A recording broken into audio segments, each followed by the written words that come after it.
there appeared at the various parties of the leaders of the ton a nobleman, more remarkable for his singularities than his rank. He gazed upon the mirth around him, as if he could not participate therein. Apparently, the light laughter of the fair only attracted his attention, that he might by a look quell it, and throw fear into those breasts where thoughtlessness reigned.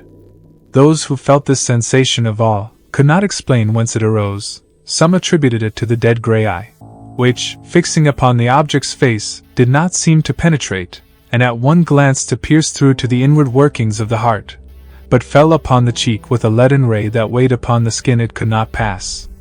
His peculiarities caused him to be invited to every house. All wished to see him, and those who had been accustomed to violent excitement, and now felt the weight of ennui, were pleased at having something in their presence capable of engaging their attention. In spite of the deadly hue of his face, which never gained a warmer tint either from the blush of modesty or from the strong emotion of passion, though its form and outline were beautiful, many of the female hunters after notoriety attempted to win his attentions, and gain, at least, some marks of what they might term affection. Lady Mercer, who had been the mockery of every monster shown in drawing-rooms since her marriage, threw herself in his way, and did all but put on the dress of a mountebank, to attract his notice, though in vain.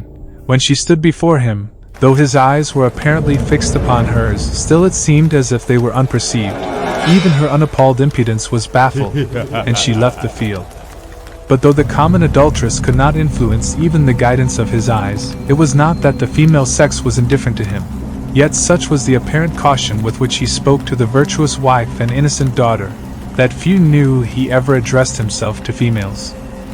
He had, however, the reputation of a winning tongue, and whether it was that it even overcame the dread of his singular character, or that they were moved by his apparent hatred of vice, he was as often among those females who formed the boast of their sex from their domestic virtues, as among those who sully it by their vices. About the same time, there came to London a young gentleman of the name of Aubrey. He was an orphan left with an only sister in the possession of great wealth, by parents who died while he was yet in childhood. Left also to himself by guardians, who thought it their duty merely to take care of his fortune, while they relinquished the more important charge of his mind to the care of mercenary subalterns, he cultivated more his imagination than his judgment. He had, hence, that high romantic feeling of honor and candor, which daily ruins so many milliners' apprentices. He believed all to sympathize with virtue, and thought that vice was thrown in by Providence merely for the picturesque effect of the scene, as we see in romances. He thought that the misery of a cottage merely consisted in the vesting of clothes, which were as warm, but which were better adapted to the painter's eye by their irregular folds and various colored patches. He thought, in fine, that the dreams of poets were the realities of life. He was handsome, frank, and rich. For these reasons, upon his entering into the gay circles, many mothers surrounded him, striving which should describe with least truth their languishing or romping favorites, the daughters at the same time, by their brightening countenances when he approached, and by their sparkling eyes, when he opened his lips, soon led him into false notions of his talents and his merit.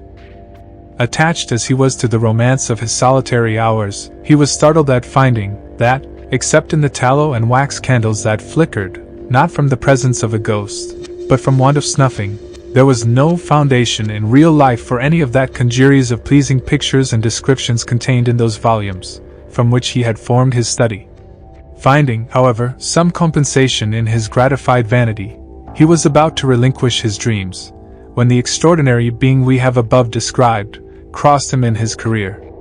Advertisements report this AD he watched him, and the very impossibility of forming an idea of the character of a man entirely absorbed in himself, who gave few other signs of his observation of external objects than the tacit assent to their existence, implied by the avoidance of their contact, allowing his imagination to picture everything that flattered its propensity to extravagant ideas.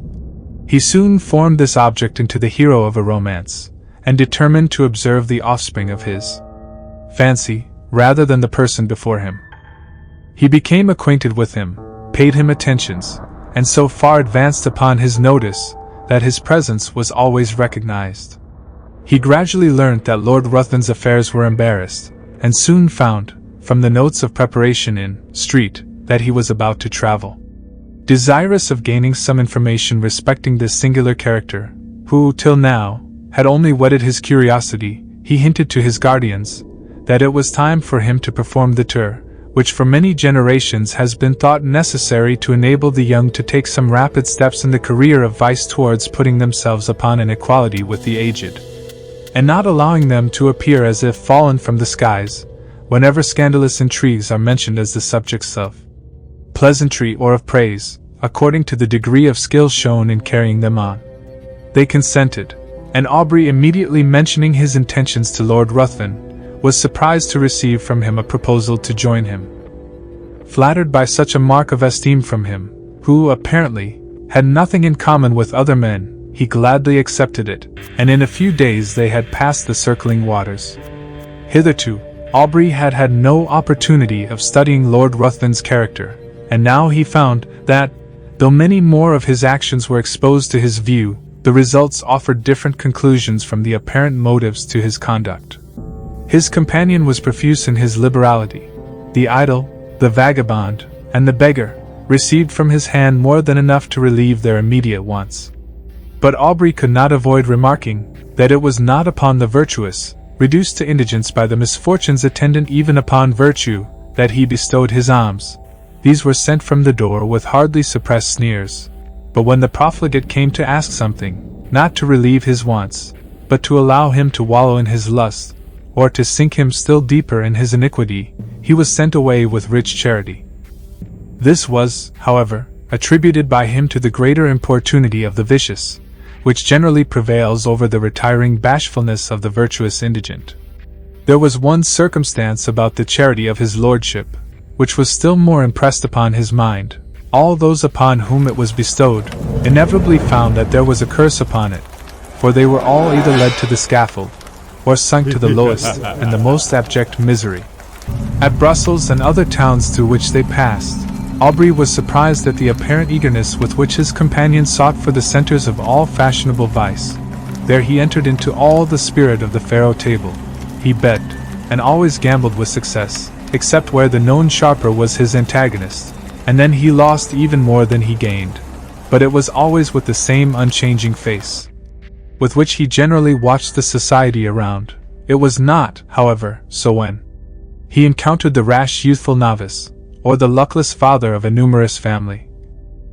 Then his very wish seemed fortune's law. This apparent abstractedness of mind was laid aside, and his eyes sparkled with more fire than that of the cat whilst dallying with the half-dead mouse. In every town, he left the formerly affluent youth, torn from the circle he adorned, cursing, in the solitude of a dungeon, the fate that had drawn him within the reach of this fiend, whilst many a father sat frantic, amidst the speaking looks of mute hungry children, without a single farthing of his late immense wealth, wherewith to buy even sufficient to satisfy their present craving. Yet he took no money from the gambling table, but immediately lost, to the ruiner of many, the last guilder he had just snatched from the convulsive grasp of the innocent. This might but be the result of a certain degree of knowledge, which was not, however, capable of combating the cunning of the more experienced.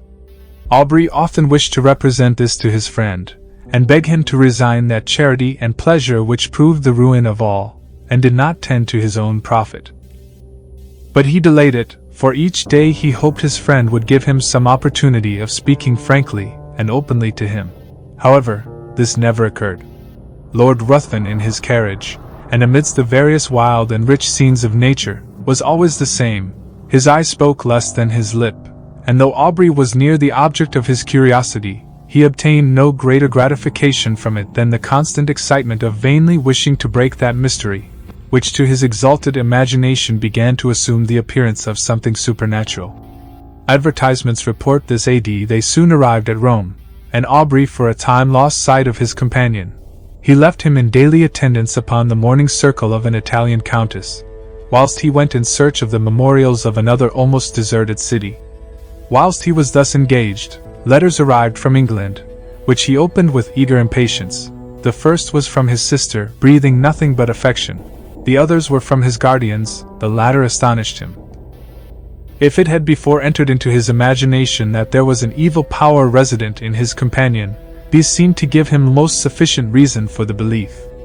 His guardians insisted upon his immediately leaving his friend, and urged that his character was dreadfully vicious, for that the possession of irresistible powers of seduction rendered his licentious habits more dangerous to society. It had been discovered that his contempt for the adulteress had not originated in hatred of her character, but that he had required, to enhance his gratification, that his victim, the partner of his guilt, should be hurled from the pinnacle of unsullied virtue down to the lowest abyss of infamy and degradation. In fine, that all those females whom he had sought, apparently on account of their virtue, had, since his departure, thrown even the mask aside, and had not scrupled to expose the whole deformity of their vices to the public gaze. Aubrey determined upon leaving one, whose character had not yet shown a single bright point on which to rest the eye. He resolved to invent some plausible pretext for abandoning him altogether, purposing, in the meanwhile, to watch him more closely, and to let no slight circumstances pass by unnoticed. He entered into the same circle, and soon perceived that his lordship was endeavoring to work upon the inexperience of the daughter of the lady whose house he chiefly frequented. In Italy it is seldom that an unmarried female is met with in society. He was therefore obliged to carry on his plans in secret. But Aubrey's eye followed him in all his windings, and soon discovered that an assignation had been appointed, which would most likely end in the ruin of an innocent, though thoughtless girl. Losing no time, he entered the apartment of Lord Ruthven, and abruptly asked him his intentions with respect to the lady, informing him at the same time that he was aware of his being about to meet her that very night. Lord Ruthven answered that his intentions were such as he supposed all would have upon such an occasion, and upon being pressed whether he intended to marry her, merely laughed. Aubrey retired, and immediately writing a note to say that from that moment he must decline accompanying his lordship in the remainder of their proposed tour, he ordered his servant to seek other apartments, and calling upon the mother of the lady, informed her of all he knew, not only with regard to her daughter, but also concerning the character of his lordship. The assignation was prevented. Lord Ruthven next day merely sent his servant to notify his complete assent to a separation, but did not hint any suspicion of his plans having been foiled by Aubrey's interposition. Having left Rome, Aubrey directed his steps towards Greece, and crossing the peninsula, soon found himself at Athens. He then fixed his residence in the house of a Greek, and soon occupied himself in tracing the faded records of ancient glory upon monuments that apparently, ashamed of chronicling the deeds of freemen only before slaves, had hidden themselves beneath the sheltering soil or many-colored lichen. Under the same roof as himself existed a being, so beautiful and delicate, that she might have formed the model for a painter, wishing to portray on canvas the promised hope of the faithful in Mahomet's paradise, save that her eyes spoke too much mind for anyone to think she could belong to those who had no souls. As she danced upon the plain, or tripped along the mountain side, one would have thought the gazelle a poor type of her beauties, for who would have exchanged her eye, apparently the eye of animated nature, for that sleepy luxurious look of the animal suited but to the taste of an epicure?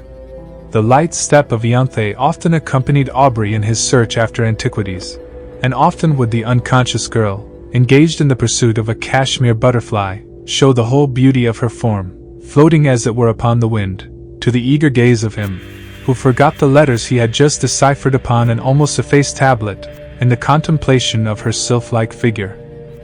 Often would her tresses falling, as she flitted around, exhibit in the sun's rays such delicately brilliant and swiftly fading hues, as might well excuse the forgetfulness of the antiquary, who let escape from his mind the very object he had before thought of vital importance to the proper interpretation of a passage in Pausanias.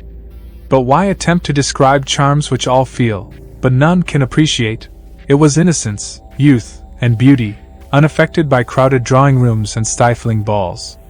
Whilst he drew those remains of which he wished to preserve a memorial for his future hours, she would stand by, and watch the magic effects of his pencil, in tracing the scenes of her native place. She would then describe to him the circling dance upon the open plain, would paint to him in all the glowing colors of youthful memory, the marriage pomp she remembered viewing in her infancy, and then, turning to subjects that had evidently made a greater impression upon her mind, would tell him all the supernatural tales of her nurse. Her earnestness and apparent belief of what she narrated excited the interest even of Aubrey, and often as she told him the tale of the living vampire, who had passed years amidst his friends and dearest ties, forced every year, by feeding upon the life of a lovely female to prolong his existence for the ensuing months, his blood would run cold, whilst he attempted to laugh her out of such idle and horrible fantasies. But Ianthe cited to him the names of old men, who had at last detected one, living among themselves, after several of their near relatives and children had been found marked with the stamp of the fiend's appetite. And when she found him so incredulous, she begged of him to believe her, for it had been remarked that those who had dared to question their existence always had some proof given, which obliged them, with grief and heartbreaking, to confess it was true. She detailed to him the traditional appearance of these monsters, and his horror was increased by hearing a pretty accurate description of Lord Ruthven. He, however, still persisted in persuading her that there could be no truth in her fears, though at the same time he wondered at the many coincidences which had all tended to excite a belief in the supernatural power of Lord Ruthven. Advertisements report this A.D. Aubrey began to attach himself more and more to Ianthe. Her innocence, so contrasted with all the affected virtues of the women among whom he had sought for his vision of romance, won his heart, and while he ridiculed the idea of a young man of English habits marrying an uneducated Greek girl, still he found himself more and more attached to the almost fairy form before him. He would tear himself at times from her, and forming a plan for some antiquarian research, he would depart, determined not to return until his object was attained. But he always found it impossible to fix his attention upon the ruins around him, whilst in his mind he retained an image that seemed alone the rightful possessor of his thoughts. Ianthe was unconscious of his love, and was ever the same frank infantile being he had first known. She always seemed to part from him with reluctance, but it was because she had no longer any one with whom she could visit her favorite haunts, whilst her guardian was occupied in sketching or uncovering some fragment which had yet escaped the destructive hand of time. She had appealed to her parents on the subject of vampires, and they both, with several present, affirmed their existence, pale with horror at the very name. Soon after, Aubrey determined to proceed upon one of his excursions, which was to detain him for a few hours. When they heard the name of the place, they all at once begged of him not to return at night, as he must necessarily pass through a wood, where no Greek would ever remain, after the day had closed, upon any consideration. They described it as the resort of the vampires in their nocturnal orgies, and denounced the most heavy evils as impending upon him who dared to cross their path. Aubrey made light of their representations, and tried to laugh them out of the idea. But when he saw them shudder at his daring thus to mock a superior, infernal power, the very name of which apparently made their blood freeze, he was silent. Next morning Aubrey set off upon his excursion unattended. He was surprised to observe the melancholy face of his host, and was concerned to find that his words, mocking the belief of those horrible fiends, had inspired them with such terror. When he was about to depart, Ianthe came to the side of his horse, and earnestly begged of him to return, ere night allowed the power of these beings to be put in action. He promised. He was, however, so occupied in his research, that he did not perceive that daylight would soon end, and that in the horizon there was one of those specks which, in the warmer climates, so rapidly gather into a tremendous mass, and pour all their rage upon the devoted country. He at last, however, mounted his horse, determined to make up by speed for his delay. But it was too late. Twilight, in these southern climates, is almost unknown. Immediately the sun sets, night begins. And ere he had advanced far, the power of the storm was above, its echoing thunders had scarcely an interval of rest, its thick heavy rain forced its way through the canopying foliage, whilst the blue forked lightning seemed to fall and radiate at his very feet. Suddenly his horse took fright, and he was carried with dreadful rapidity through the entangled forest. The animal at last, through fatigue, stopped, and he found, by the glare of lightning, that he was in the neighborhood of a hovel that hardly lifted itself up from the masses of dead leaves and brushwood which surrounded it. Dismounting, he approached, hoping to find someone to guide him to the town, or at least trusting to obtain shelter from the pelting of the storm. As he approached, the thunders, for a moment silent, allowed him to hear the dreadful shrieks of a woman mingling with the stifled, exultant mockery of a laugh, continued in one almost unbroken sound. He was startled, but roused by the thunder which again rolled over his head, he, with a sudden effort, forced open the door of the hut. He found himself in utter darkness. The sound, however, guided him. He was apparently unperceived, for though he called, still the sounds continued, and no notice was taken of him. He found himself in contact with someone, whom he immediately seized, when a voice cried, "Again baffled!" to which a loud laugh succeeded, and he felt himself grappled by one whose strength seemed superhuman. Determined to sell his life as dearly as he could, he struggled, but it was in vain. He was lifted from his feet and hurled with enormous force against the ground. His enemy threw himself upon him, and kneeling upon his breast, had placed his hands upon his throat, when the glare of many torches penetrating through the hole that gave light in the day, disturbed him. He instantly rose, and leaving his prey, rushed through the door, and in a moment the crashing of the branches, as he broke through the wood, was no longer heard. The storm was now still, and Aubrey, incapable of moving, was soon heard by those without. They entered. The light of their torches fell upon the mud walls, and the thatch loaded on every individual straw with heavy flakes of soot. At the desire of Aubrey they searched for her who had attracted him by her cries. He was again left in darkness. But what was his horror, when the light of the torches once more burst upon him, to perceive the airy form of his fair conductress brought in a lifeless corse. He shut his eyes, hoping that it was but a vision arising from his disturbed imagination.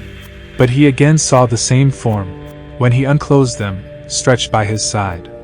There was no color upon her cheek, not even upon her lip, yet there was a stillness about her face that seemed almost as attaching as the life that once dwelt there. Upon her neck and breast was blood, and upon her throat were the marks of teeth having opened the vein. To this the men pointed, crying, simultaneously struck with horror, "A vampire! A vampire!"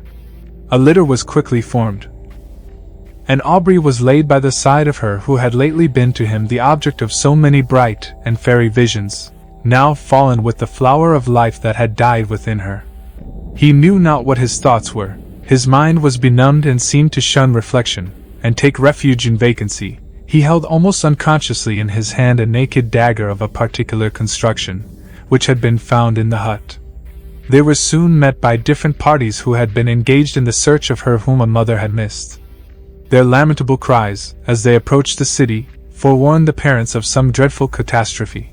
To describe their grief would be impossible, but when they ascertained the cause of their child's death, they looked at Aubrey, and pointed to the corse. They were inconsolable. Both died broken-hearted. Advertisements report this A.D. Aubrey being put to bed was seized with a most violent fever, and was often delirious. In these intervals he would call upon Lord Ruthven and upon Ianthe. By some unaccountable combination he seemed to beg of his former companion to spare the being he loved. At other times he would imprecate maledictions upon his head, and curse him as her destroyer. Lord Ruthven chanced at this time to arrive at Athens, and from whatever motive, upon hearing of the state of Aubrey, immediately placed himself in the same house, and became his constant attendant. When the latter recovered from his delirium, he was horrified and startled at the sight of him whose image he had now combined with that of a vampire.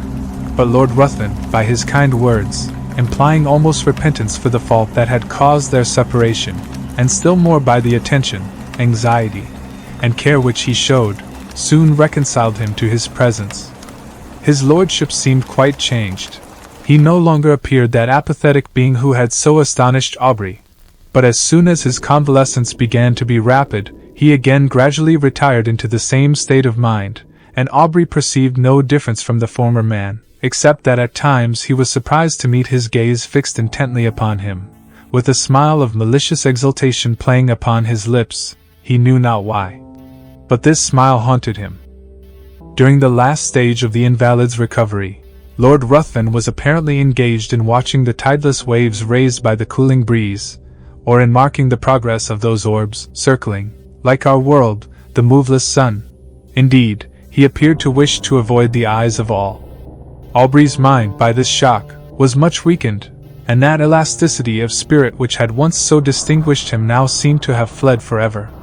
He was now as much a lover of solitude and silence as Lord Ruthven, but much as he wished for solitude, his mind could not find it in the neighborhood of Athens. If he sought it amidst the ruins he had formerly frequented, Ianthe's form stood by his side. If he sought it in the woods, her light step would appear wandering amidst the underwood, in quest of the modest violet, then suddenly turning round, would show, to his wild imagination, her pale face and wounded throat, with a meek smile upon her lips. He determined to fly scenes, every feature of which created such bitter associations in his mind. He proposed to Lord Ruthven, to whom he held himself bound by the tender care he had taken of him during his illness, that they should visit those parts of Greece neither had yet seen. They travelled in every direction, and sought every spot to which a recollection could be attached, but though they thus hastened from place to place, yet they seemed not to heed what they gazed upon. They heard much of robbers, but they gradually began to slight these reports, which they imagined were only the invention of individuals, whose interest it was to excite the generosity of those whom they defended from pretended dangers. In consequence of thus neglecting the advice of the inhabitants, on one occasion they traveled with only a few guards, more to serve as guides than as a defense.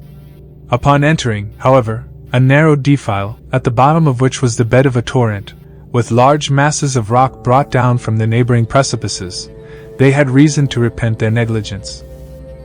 For scarcely were the whole of the party engaged in the narrow pass, when they were startled by the whistling of bullets close to their heads, and by the echoed report of several guns.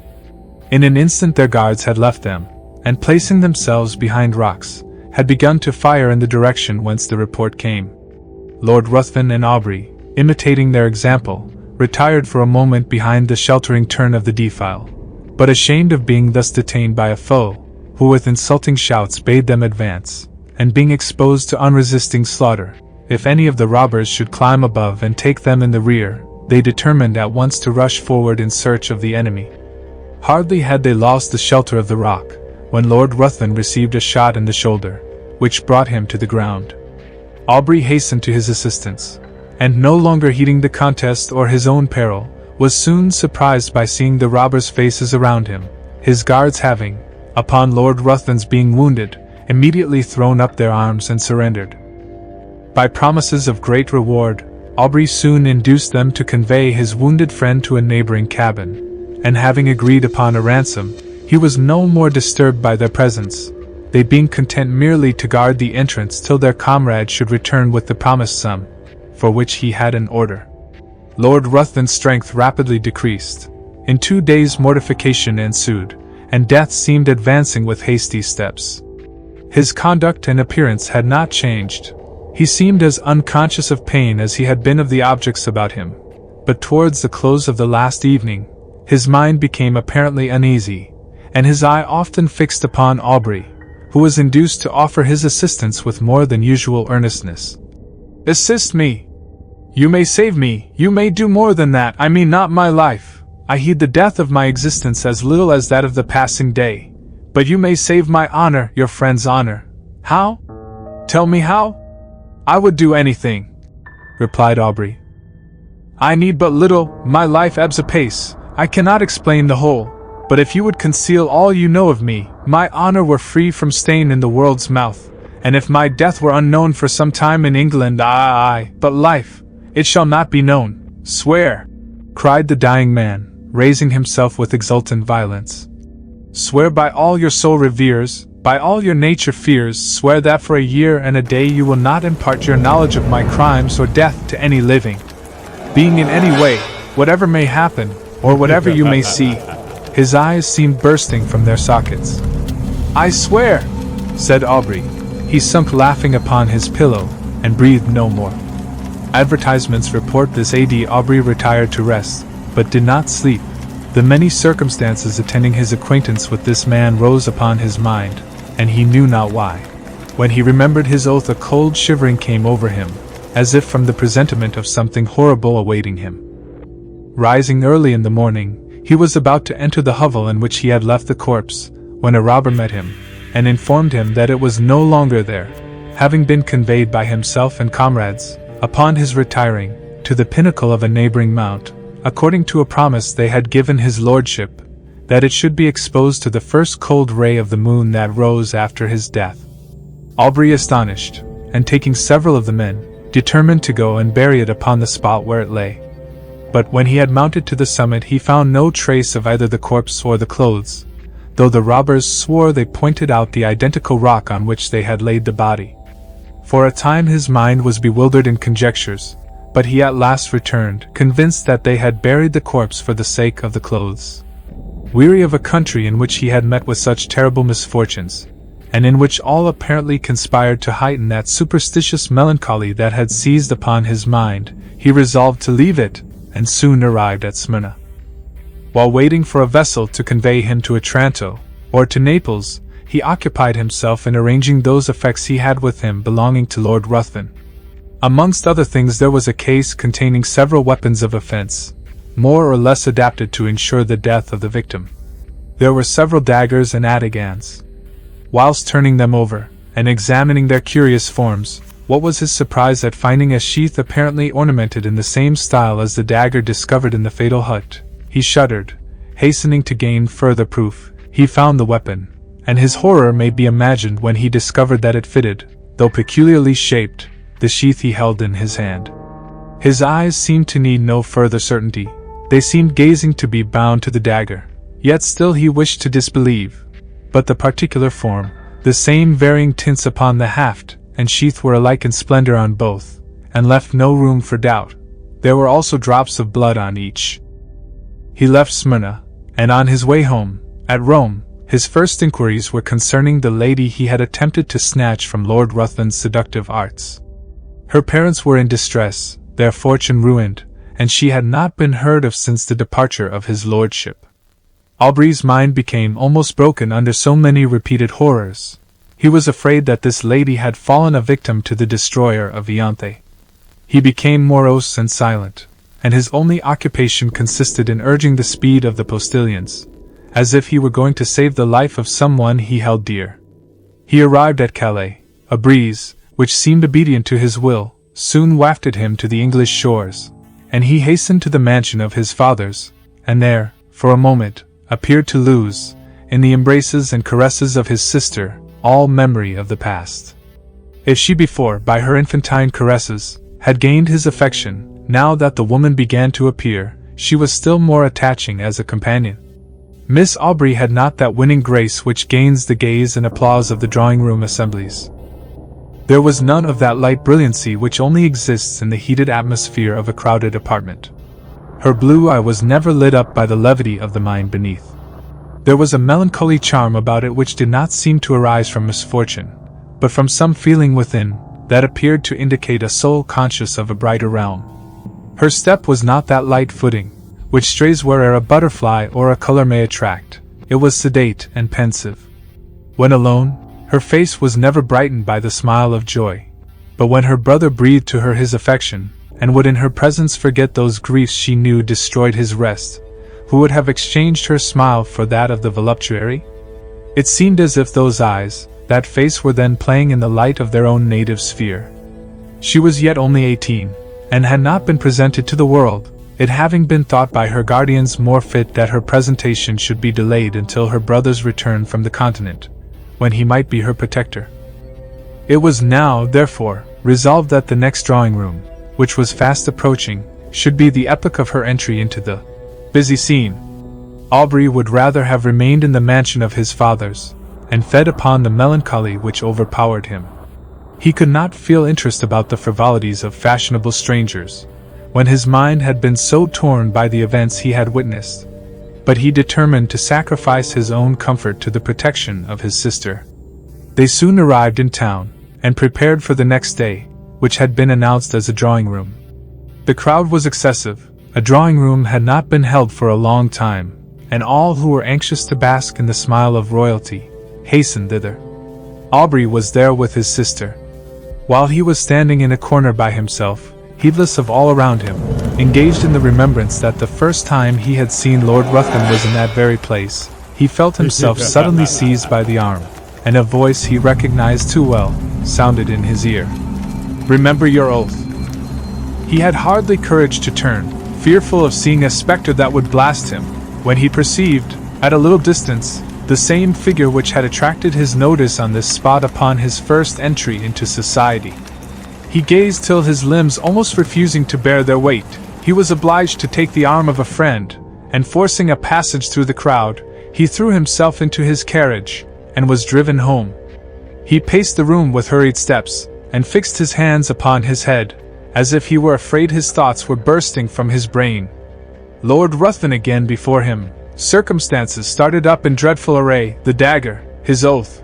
He roused himself, he could not believe it possible, the dead rise again, he thought his imagination had conjured up the image his mind was resting upon.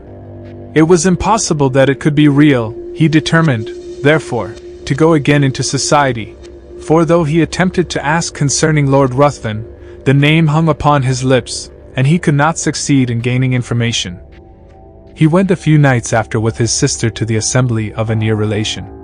Leaving her under the protection of a matron, he retired into a recess, and there gave himself up to his own devouring thoughts. Perceiving, at last, that many were leaving, he roused himself, and entering another room, found his sister surrounded by several, apparently in earnest conversation. He attempted to pass and get near her, when one, whom he requested to move, turned round, and revealed to him those features he most abhorred. He sprang forward, seized his sister's arm, and with hurried step forced her towards the street. At the door he found himself impeded by the crowd of servants who were waiting for their lords, and while he was engaged in passing them, he again heard that voice whisper close to him, "Remember your oath!" He did not dare to turn, but, hurrying his sister, soon reached home. Advertisements report this A.D. Aubrey became almost distracted. If before his mind had been absorbed by one subject, how much more completely was it engrossed, now that the certainty of the monster's living again pressed upon his thoughts. His sister's attentions were now unheeded, and it was in vain that she entreated him to explain to her what had caused his abrupt conduct. He only uttered a few words, and those terrified her. The more he thought, the more he was bewildered. His oath startled him. Was he then to allow this monster to roam, bearing ruin upon his breath, amidst all he held dear, and not avert its progress? His very sister might have been touched by him. But even if he were to break his oath, and disclose his suspicions, who would believe him? He thought of employing his own hand to free the world from such a wretch, but death, he remembered, had been already mocked. 4 days he remained in this state, shut up in his room. He saw no one, and eat only when his sister came, who, with eyes streaming with tears, besought him, for her sake, to support nature. At last, no longer capable of bearing stillness and solitude, he left his house, roamed from street to street, anxious to fly that image which haunted him. His dress became neglected, and he wandered, as often exposed to the noonday sun as to the midnight damps. He was no longer to be recognized. At first he returned with the evening to the house, but at last he laid him down to rest wherever fatigue overtook him. His sister, anxious for his safety, employed people to follow him, but they were soon distanced by him who fled from a pursuer swifter than any, from thought. His conduct, however, suddenly changed. Struck with the idea that he left by his absence the whole of his friends, with a fiend amongst them, of whose presence they were unconscious, he determined to enter again into society, and watch him closely, anxious to forewarn, in spite of his oath, all whom Lord Ruthven approached with intimacy. But when he entered into a room, his haggard and suspicious looks were so striking, his inward shudderings so visible, that his sister was at last obliged to beg of him to abstain from seeking, for her sake, a society which affected him so strongly. When, however, remonstrance proved unavailing, the guardians thought proper to interpose, and fearing that his mind was becoming alienated, they thought it high time to resume again that trust which had been before imposed upon them by Aubrey's parents. Desirous of saving him from the injuries and sufferings he had daily encountered in his wanderings, and of preventing him from exposing to the general eye those marks of what they considered folly, they engaged a physician to reside in the house, and take constant care of him. He hardly appeared to notice it, so completely was his mind absorbed by one terrible subject. His incoherence became at last so great that he was confined to his chamber. There he would often lie for days, incapable of being roused. He had become emaciated, his eyes had attained a glassy luster. The only sign of affection and recollection remaining displayed itself upon the entry of his sister. Then he would sometimes start, and seizing her hands, with looks that severely afflicted her, he would desire her not to touch him. "Oh, do not touch him! If your love for me is aught, do not go near him!" When, however, she inquired to whom he referred, his only answer was, "True! True!" And again he sank into a state whence not even she could rouse him. This lasted many months.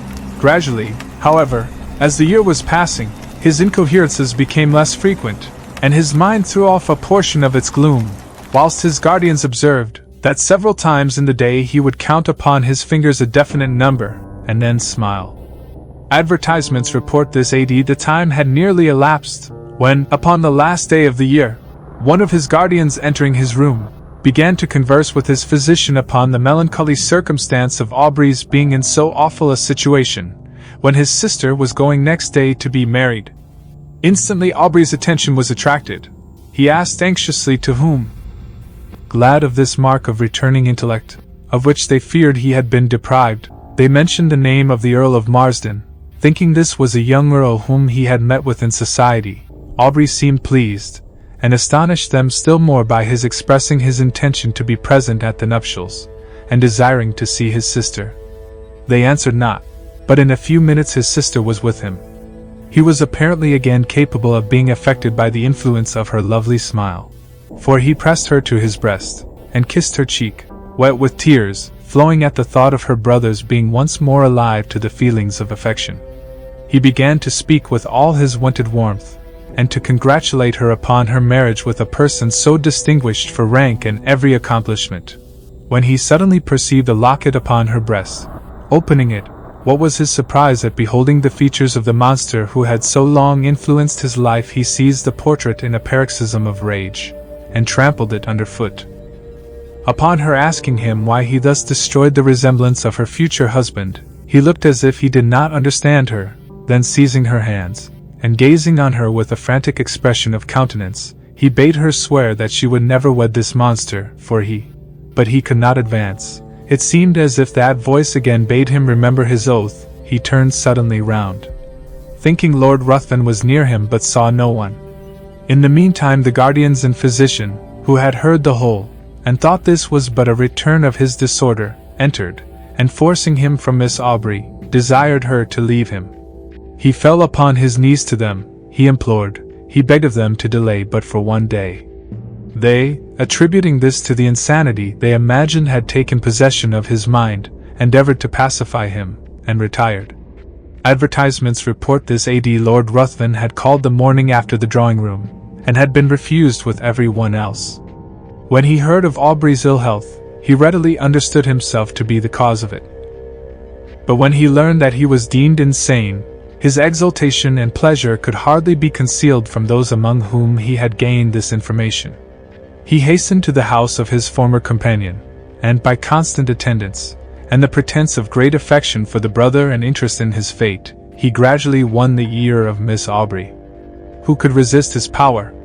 His tongue had dangers and toils to recount, could speak of himself as of an individual having no sympathy with any being on the crowded earth, save with her to whom he addressed himself, could tell how, since he knew her, his existence had begun to seem worthy of preservation, if it were merely that he might listen to her soothing accents. In fine, he knew so well how to use the serpent's art, or such was the will of fate, that he gained her affections. The title of the elder branch falling at length to him, he obtained an important embassy, which served as an excuse for hastening the marriage, in spite of her brother's deranged state, which was to take place the very day before his departure for the continent. Aubrey, when he was left by the physician and his guardians, attempted to bribe the servants, but in vain. He asked for pen and paper. It was given him. He wrote a letter to his sister, conjuring her, as she valued her own happiness, her own honor, and the honor of those now in the grave, who once held her in their arms as their hope and the hope of their house, to delay but for a few hours that marriage, on which he denounced the most heavy curses. The servants promised they would deliver it, but giving it to the physician, he thought it better not to harass any more the mind of Miss Aubrey by what he considered the ravings of a maniac. Night passed on without rest to the busy inmates of the house, and Aubrey heard, with a horror that may more easily be conceived than described, the notes of busy preparation. Morning came, and the sound of carriages broke upon his ear. Aubrey grew almost frantic. The curiosity of the servants at last overcame their vigilance. They gradually stole away, leaving him in the custody of an helpless old woman. He seized the opportunity. With one bound was out of the room, and in a moment found himself in the apartment where all were nearly assembled. Lord Ruthven was the first to perceive him. He immediately approached, and taking his arm by force, hurried him from the room, speechless with rage. When on the staircase, Lord Ruthven whispered in his ear, "Remember your oath, and know, if not my bride today, your sister is dishonored. Women are frail." So saying, he pushed him towards his attendants, who, roused by the old woman, had come in search of him. Aubrey could no longer support himself. His rage, not finding vent, had broken a blood vessel, and he was conveyed to bed. This was not mentioned to his sister, who was not present when he entered, as the physician was afraid of agitating her. The marriage was solemnized, and the bride and bridegroom left London. Aubrey's weakness increased. The effusion of blood produced symptoms of the near approach of death. He desired his sister's guardians might be called, and when the midnight hour had struck, he related composedly what the reader has perused. He died immediately after. The guardians hastened to protect Miss Aubrey, but when they arrived, it was too late. Lord Ruthven had disappeared, and Aubrey's sister had glutted the thirst of a vampire. Unhappy is he to whom the memories of childhood bring only fear and sadness. Wretched is he who looks back upon lone hours in vast and dismal chambers with brown hangings and maddening rows of antique books, or upon odd watches and twilight groves of grotesque, gigantic, and vine-encumbered trees that silently wave twisted branches far aloft. Such a lot the gods gave to me, the dazed, the disappointed, the barren, the broken. And yet I am strangely content and cling desperately to those sere memories, when my mind momentarily threatens to reach beyond to the other. I know not where I was born, save that the castle was infinitely old and infinitely horrible, full of dark passages and having high ceilings where the eye could find only cobwebs and shadows. The stones in the crumbling corridors seemed always hideously damp, and there was an accursed smell everywhere, as of the piled-up corpses of dead generations. It was never light, so that I used sometimes to light candles and gaze steadily at them for relief, nor was there any sun outdoors, since the terrible trees grew high above the topmost accessible tower. There was one black tower which reached above the trees into the unknown outer sky, but that was partly ruined and could not be ascended save by a well-nigh impossible climb up the sheer wall, stone by stone. I must have lived years in this place, but I cannot measure the time.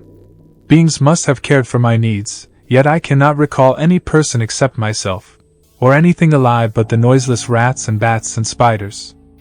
I think that whoever nursed me must have been shockingly aged, since my first conception of a living person was that of somebody mockingly like myself, yet distorted, shriveled, and decaying like the castle. To me there was nothing grotesque in the bones and skeletons that strewed some of the stone crypts deep down among the foundations. I fantastically associated these things with everyday events, and thought them more natural than the colored pictures of living beings which I found in many of the moldy books. From such books I learned all that I know. No teacher urged or guided me, and I do not recall hearing any human voice in all those years, not even my own, for although I had read of speech, I had never thought to try to speak aloud. My aspect was a matter equally unthought of, for there were no mirrors in the castle, and I merely regarded myself by instinct as akin to the youthful figures I saw drawn and painted in the books. I felt conscious of youth because I remembered so little. Advertisements outside, across the putrid moat, and under the dark mute trees, I would often lie and dream for hours about what I read in the books, and would longingly picture myself amidst gay crowds in the sunny world beyond the endless forests. Once I tried to escape from the forest, But as I went farther from the castle, the shade grew denser, and the air more filled with brooding fear, so that I ran frantically back lest I lose my way in a labyrinth of night silence. So through endless twilights I dreamed and waited, though I knew not what I waited for. Then in the shadowy solitude my longing for light grew so frantic that I could rest no more, and I lifted entreating hands to the single black ruined tower that reached above the forest into the unknown outer sky. And at last I resolved to scale that tower, fall though I might, since it were better to glimpse the sky and perish, than to live without ever beholding day. In the dank twilight I climbed the worn and aged stone stairs till I reached the level where they ceased, and thereafter clung perilously to small footholds leading upward. Ghastly and terrible was that dead, stairless cylinder of rock, black, ruined, and deserted, and sinister with startled bats whose wings made no noise. But more ghastly and terrible still was the slowness of my progress, for climb as I might, the darkness overhead grew no thinner, and a new chill as of haunted and venerable mold assailed me. I shivered as I wondered why I did not reach the light, and would have looked down had I dared. I fancied that night had come suddenly upon me, and vainly groped with one free hand for a window embrasure, that I might peer out and above, and try to judge the height I had once attained. All at once, after an infinity of awesome, sightless, crawling up that concave and desperate precipice, I felt my head touch a solid thing, and I knew I must have gained the roof, or at least some kind of floor. In the darkness I raised my free hand and tested the barrier, finding it stone and immovable. Then came a deadly circuit of the tower, clinging to whatever holds the slimy wall could give, till finally my testing hand found the barrier yielding, and I turned upward again, pushing the slab or door with my head as I used both hands in my fearful ascent. There was no light revealed above, and as my hands went higher I knew that my climb was for the nonce ended, since the slab was the trapdoor of an aperture leading to a level stone surface of greater circumference than the lower tower, no doubt the floor of some lofty and capacious observation chamber. I crawled through carefully, and tried to prevent the heavy slab from falling back into place, but failed in the latter attempt. As I lay exhausted on the stone floor I heard the eerie echoes of its fall, hoped when necessary to pry it up again. Advertisements report this AD believing I was now at prodigious height, far above the accursed branches of the wood. I dragged myself up from the floor and fumbled about for windows, that I might look for the first time upon the sky, and the moon and stars of which I had read. But on every hand I was disappointed, since all that I found were vast shelves of marble, bearing odious oblong boxes of disturbing size. More and more I reflected, and wondered what hoary secrets might abide in this high apartment so many eons cut off from the castle below. Then unexpectedly my hands came upon a doorway, where hung a portal of stone, rough with strange chiseling. Trying it, I found it locked, but with a supreme burst of strength I overcame all obstacles and dragged it open inward. As I did so there came to me the purest ecstasy I have ever known, for shining tranquilly through an ornate grating of iron, and down a short stone passageway of steps that ascended from the newly found doorway, was the radiant full moon, which I had never before seen save in dreams and in vague visions I dared not call memories. Fancying now that I had attained the very pinnacle of the castle, I commenced to rush up the few steps beyond the door, but the sudden veiling of the moon by a cloud caused me to stumble, and I felt my way more slowly in the dark. It was still very dark when I reached the grating, which I tried carefully and found unlocked, but which I did not open for fear of falling from the amazing height to which I had climbed. Then the moon came out. Most demoniacal of all shocks is that of the abysmally unexpected and grotesquely unbelievable. Nothing I had before undergone could compare in terror with what I now saw, with the bizarre marvels that sight implied. The sight itself was as simple as it was stupefying, for it was merely this: instead of a dizzying prospect of treetops seen from a lofty eminence, there stretched around me on the level through the grating nothing less than the solid ground, decked and diversified by marble slabs and columns, and overshadowed by an ancient stone church, whose ruined spire gleamed spectrally in the moonlight. Half unconscious, I opened the grating and staggered out upon the white gravel path that stretched away in two directions. My mind, stunned and chaotic as it was, still held the frantic craving for light, and not even the fantastic wonder which had happened could stay my course.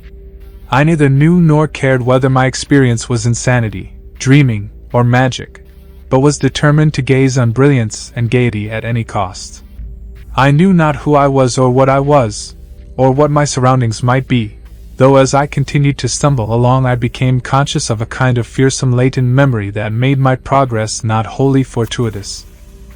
I passed under an arch out of that region of slabs and columns, and wandered through the open country, sometimes following the visible road, but sometimes leaving it curiously to tread across meadows where only occasional ruins bespoke the ancient presence of a forgotten road.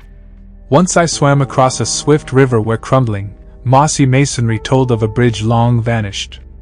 Advertisements over 2 hours must have passed before I reached what seemed to be my goal, a venerable ivied castle in a thickly wooded park, maddeningly familiar, yet full of perplexing strangeness to me. I saw that the moat was filled in, and that some of the well-known towers were demolished, whilst new wings existed to confuse the beholder. But what I observed with chief interest and delight were the open windows, gorgeously ablaze with light and sending forth sound of the gayest revelry. Advancing to one of these I looked in and saw an oddly dressed company indeed, making merry, and speaking brightly to one another. I had never, seemingly, heard human speech before and could guess only vaguely what was said. Some of the faces seemed to hold expressions that brought up incredibly remote recollections, others were utterly alien. I now stepped through the low window into the brilliantly lighted room, stepping as I did so from my single bright moment of hope to my blackest convulsion of despair and realization. The nightmare was quick to come, for as I entered, there occurred immediately one of the most terrifying demonstrations I had ever conceived. Scarcely had I crossed the sill when there descended upon the whole company a sudden and unheralded fear of hideous intensity, distorting every face and evoking the most horrible screams from nearly every throat. Flight was universal, and in the clamor and panic several fell in a swoon and were dragged away by their madly fleeing companions. Many covered their eyes with their hands, and plunged blindly and awkwardly in their race to escape, overturning furniture and stumbling against the walls before they managed to reach one of the many doors. The cries were shocking, and as I stood in the brilliant apartment alone and dazed, listening to their vanishing echoes, I trembled at the thought of what might be lurking near me unseen. At a casual inspection the room seemed deserted, but when I moved towards one of the alcoves I thought I detected a presence there, a hint of motion beyond the golden arched doorway leading to another, and somewhat similar room. As I approached the arch I began to perceive the presence more clearly, and then, with the first and last sound I ever uttered, a ghastly ululation that revolted me almost as poignantly as its noxious cause, I beheld in full, frightful vividness the inconceivable, indescribable, and unmentionable monstrosity which had by its simple appearance changed a merry company to a herd of delirious fugitives. I cannot even hint what it was like, for it was a compound of all that is unclean, uncanny, unwelcome, abnormal, and detestable. It was the ghoulish shade of decay, antiquity, and dissolution.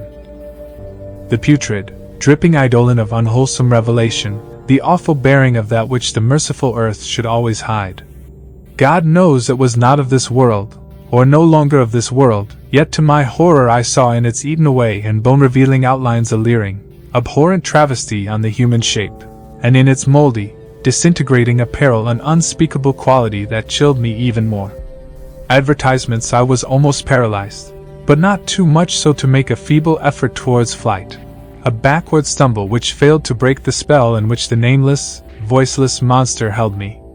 My eyes, bewitched by the glassy orbs which stared loathsomely into them, refused to close, though they were mercifully blurred, and showed the terrible object but indistinctly after the first shock. I tried to raise my hand to shut out the sight, yet so stunned were my nerves that my arm could not fully obey my will. The attempt, however, was enough to disturb my balance, so that I had to stagger forward several steps to avoid falling. As I did so I became suddenly and agonizingly aware of the nearness of the carrion thing, whose hideous hollow breathing I half fancied I could hear.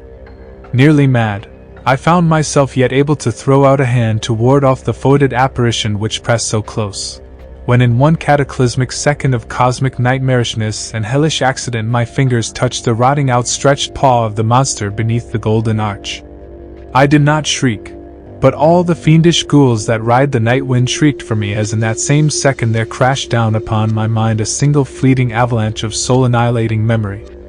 I knew in that second all that had been. I remembered beyond the frightful castle and the trees, and recognized the altered edifice in which I now stood.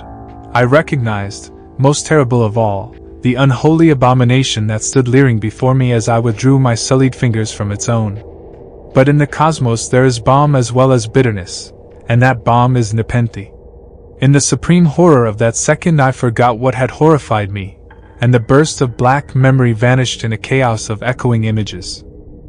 In a dream I fled from that haunted and accursed pile, and ran swiftly and silently in the moonlight.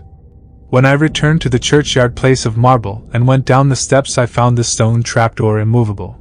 But I was not sorry, for I had hated the antique castle and the trees. Now I ride with the mocking and friendly ghouls on the night wind, and play by day amongst the catacombs of Nefrenka in the sealed and unknown valley of Hadath by the Nile. I know that light is not for me, save that of the moon over the rock tombs of Neb, nor any gaiety save the unnamed feasts of Nitocris beneath the Great Pyramid.